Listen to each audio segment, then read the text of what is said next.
গ্রহণ শোনা মাত্রই আমরা সকলেই চিন্তিত হয়ে যাই, যেহেতু গ্রহণে অনেক বিধিনিষেধ মেনে চলার পরামর্শ দেওয়া হয়।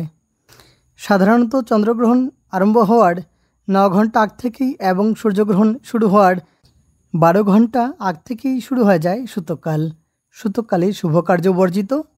নমস্কার, আনন্দম চ্যানেলের 6ষ্ঠ পর্বে আপনাদের সকলকে জানাই স্বাগত। দর্শক বন্ধুরা, আজকের এই ভিডিওর যে আলোচ্য বিষয় তা হলো আসছে 21শে ভাদ্র 1432, 7ই সেপ্টেম্বর 2025 ইংরাজি রবিবার পূর্ণগ্রাস চন্দ্রগ্রহণ। যে গ্রহণ ভারতে দৃশ্য এবং ভারতের সমস্ত অঞ্চল থেকে এই গ্রহণ দেখা যাবে। ভারতীয় স্ট্যান্ডার্ড সময় অনুসারে গ্রহণের পূর্ণাঙ্গ সময়ক্ষণ নিয়ে আলোচনা করব আজকের এই ভিডিওতে। দর্শক বন্ধুরা, 21শে ভাদ্র 1432, 7ই সেপ্টেম্বর 2025 ইংরাজি রবিবার ভাদ্রী পূর্ণিমা, ভাদ্র মাসের শুক্লপক্ষের পূর্ণিমা তিথি এবং সেদিনই ঘটতে চলেছে এই মহাজাগতিক ঘটনা। পূর্ণিমা তিথি থাকবে রাত্রি 11টা 56 পর্যন্ত এবং ভাদ্রী পূর্ণিমার এই বিশেষ দিনেই হতে চলেছে এই পূর্ণগ্রাস চন্দ্রগ্রহণ। ভারতীয় স্ট্যান্ডার্ড সময় অনুসারে এই গ্রহণ পৃথিবীতে স্পর্শ হবে রাত্রি 9টা 57। পূর্ণগ্রাস আরম্ভ বা নিমিলন রাত্রি 11 ঘটিকায়, গ্রহণ মধ্য রাত্রি 11টা 41। পূর্ণগ্রাস সমাপ্তি বা উন্মিলন রাত্রি 12টা 23। পূর্ণগ্রাসের স্থিতিকাল 1 ঘন্টা 23 মিনিট এবং গ্রহণ মুখ্য বা সমাপ্তি রাত্রি 1টা 27। গ্রহণের স্থিতিকাল 3 ঘন্টা 30 মিনিট এবং গ্রহণের গ্রাসমান 1.368। চন্দ্র উদয় হবে বিকেল 5টা 36।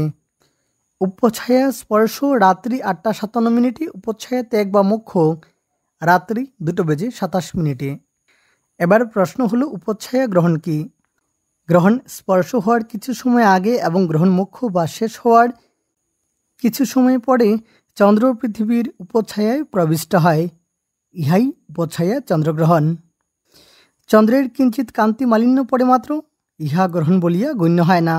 ইহাতে কোনো ধর্মীয় অনুষ্ঠানের আবশ্যক নাই। এবার প্রশ্ন হলো, এই গ্রহণ কোন কোন জায়গায় দেখা যাবে?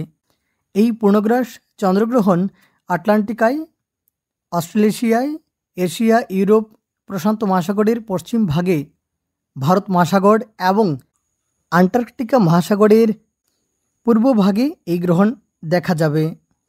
গ্রহণের স্পর্শ বা আরম্ভ চন্দ্রাস্তের সময়ে রাশিয়ার কতিপয় অঞ্চলে এবং প্রশান্ত মহাসাগরে দৃশ্য হবে বা দেখা যাবে। গ্রহণের মুখ্য বা সমাপ্তি চন্দ্রোদয়ের সময়ে আইসল্যান্ডের কতিপয় অঞ্চলে এবং আফ্রিকার পশ্চিমাংশের কতিপয় অঞ্চলে এবং আটলান্টিক মহাসাগরের পশ্চিম ভাগে দেখা যাবে। যে সকল স্থানে গ্রহণ দেখা যাবে সেই সকল স্থানে পাকপাত্র পরিত্যাগ করা বিধেয়। ভিডিওটি শেষ পর্যন্ত দেখার জন্য সকলকে ধন্যবাদ।